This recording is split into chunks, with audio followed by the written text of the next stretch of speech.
Halo semuanya, selamat datang di podcast di.com. Hari ini kita akan membahas salah satu konsep paling menarik dalam dunia pemrograman, yaitu algoritma dinamis. Kita di sini bersama narasumber ya dari salah satu mahasiswa semester 3 Universitas 11 April, program studi informatika, yaitu bersama Abang Taufik. Halo Abang Alwi, halo. Halo, gimana kabarnya Abang Taufik? Alhamdulillah baik-baik saja meskipun dibantai tugas. Nah, tapi kemarin kan banyak tugas nih, kayak tugas RPL, terus algoritma, PKN, dan sebagainya. Nah, gimana sih tugas-tugas yang lainnya? Aman apa gimana? Sebenarnya mah cukup terbatas ya tugas. Nah, karena sekarang kan akhir-akhir semester menuju UAS juga dan menuju akhir tahun. Mau tidak mau berarti harus beres sekarang karena biar akhir tahun tuh hiburan atau misalkan liburannya lebih lebih enak. Jadi luar tenang tanpa tenaga sama sekali. Nah, sebelum masuk ke topik pembahasan, pernahkah kalian merasa tertantang dengan masalah pemrograman yang kompleks, algoritma dinamis, itu hadir sebagai salah satu senjata ampuh untuk menghadapinya? Kita akan membahas itu, apa itu algoritma pemrograman dinamis, bagaimana cara kinerjanya, dan contoh-contoh penerapannya dalam kehidupan nyata. Nah, boleh kita tanyakan saja kepada ahlinya, yaitu ke Bang Topik. Waduh, kalau sebut ahli sih tidak ya. Jadi mungkin secara sederhana algoritma dinamis adalah teknik pemecahan masalah dengan cara pemecahan masalah besar menjadi submasalah yang lebih kecil. Lalu menyelesaikan submasalah tersebut secara berulang dan menyimpan hasilnya dan digunakan kembali. Jadi bayangkan kamu punya sebuah teka-teki yang besar, alih-alih langsung berusaha menyelesaikan secara keseluruhan, kita bisa memecah teka-teki itu menjadi potongan-potongan yang lebih kecil. Nah, dalam algoritma dinamis, potongan-potongan kecil inilah yang kita sebut submasalah. Jadi, apa itu submasalah? Sederhananya, submasalah adalah versi yang lebih kecil dari masalah utama.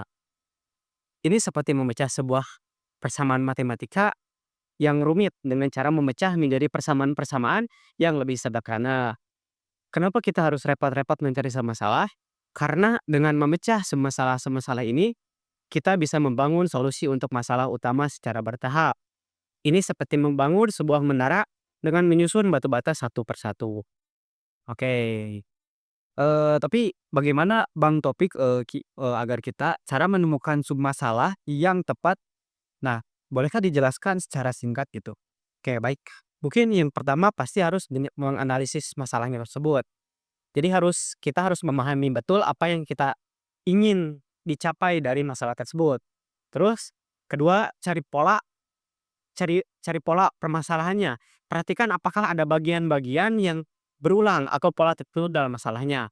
Terus yang ketiga, buat rekursif atau coba tanyakan masalah dalam bentuk lebih sederhana dengan merujuk pada solusi masalah yang ada kecil.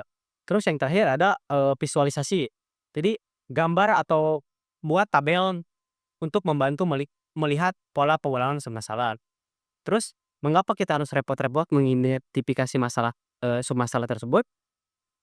Karena untuk meningkatkan efisiensi, kita bisa menyimpan hasil perhitungan semasalah sehingga tidak perlu menghitungnya berulang kali. Lalu juga bisa memudahkan kita untuk memecah masalah, jadi masalah yang besar menjadi lebih mudah dikelola ketika dipecah menjadi bagian yang lebih kecil. Jadi intinya mah, mengidentifikasi masalah adalah langkah kunci lah dalam algoritma dinamis. Dengan memahami konsep ini, kita semua akan lebih mudah menyelesaikan masalah-masalah pemrograman yang lebih kompleks. Oke, mungkin seperti itu ya penjelasannya.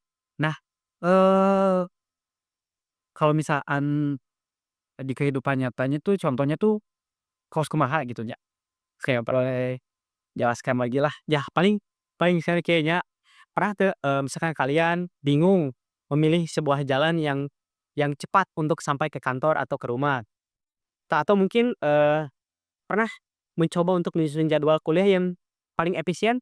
Nah, semua masalah ini bisa diselesaikan dengan bantuan algoritma dinamis.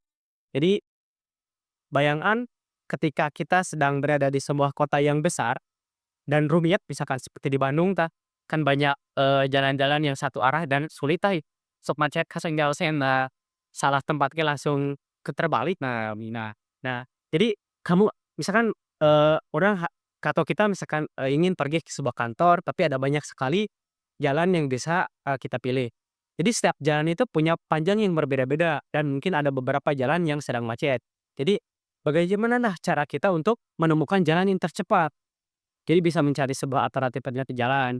Nah, di jalan tikus kan dah bisa. Jadi ngajak leuwih jauh oge pasti mutar tapi dosen cepat. Pada mata macet dan berarti itu macet. Nah, jadi di sini algoritma dinamis berperan. Jadi algoritma ini akan memecah masalah besar menjadi masalah-masalah kecil yang lebih mudah dipecahkan. Nah, dalam kasus, mencari jalan tercepat, masalah besarnya adalah menemukan jalan terpendek dari rumah ke kantor. Masalah kecilnya adalah menemukan jarak terpendek dari rumah ke setiap persimpangan jalan. Jadi seperti mencari jalan-jalan tikus itu. Nah, algoritma dinamis ini akan menghitung jarak terpendek dari rumah ke setiap persimpangan jalan satu per satu.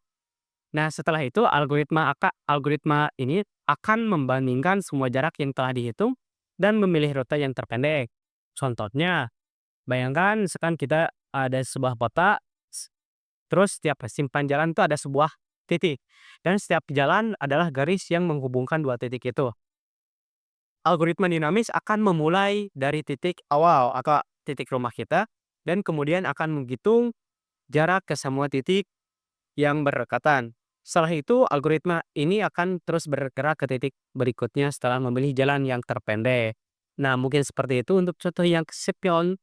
Oke, ini pembahasan yang sangat menarik ya. Ternyata algoritma dinamis ini, bisa diterapkan di kehidupan nyata ya. Ternyata nggak cuman di dalam pemrograman gitu. Ini merupakan teknik pemecahan masalah yang sangat berguna ya dalam dunia pemrograman dan, bisa diterapkan juga di dunia-dunia kehidupan sehari-hari di real lah kekurangannya. Ya konsep dasarnya tuh, memecah masalah besar menjadi submasalah ternyata. Ya. Yang lebih kecil lalu menyelesaikan masalah tersebut secara berulang dan menyimpan hasilnya untuk digunakan kembali. Nah, mengapa kita perlu, algoritma dinamis? Yang pertama efisien, yang kedua struktur, eee, ya mungkin yang ketiganya tuh apa ya, lupa lagi ya. Mungkin sekian ya, podcast kali ini. Terima kasih juga kepada Bang Topik yang sudah menjadi narasumber kita hari ini, sama-sama Mang Aldi ya. Eee, apakah ada pantun atau penutup yang mau disampaikan kepada penonton? Mungkin, saya ingin meng-quote atau memetik sebuah pernyataan dari sebuah, siapa, komika dari Panji Pragiwaksono, yaitu sedikit lebih beda lebih baik daripada sedikit lebih baik. Wih, baik ya, bagus sekali ya kata-katanya. Oke semuanya, terima kasih sudah menonton podcast kita di episode kali ini, sampai jumpa di episode selanjutnya. See you and goodbye. Bye-bye.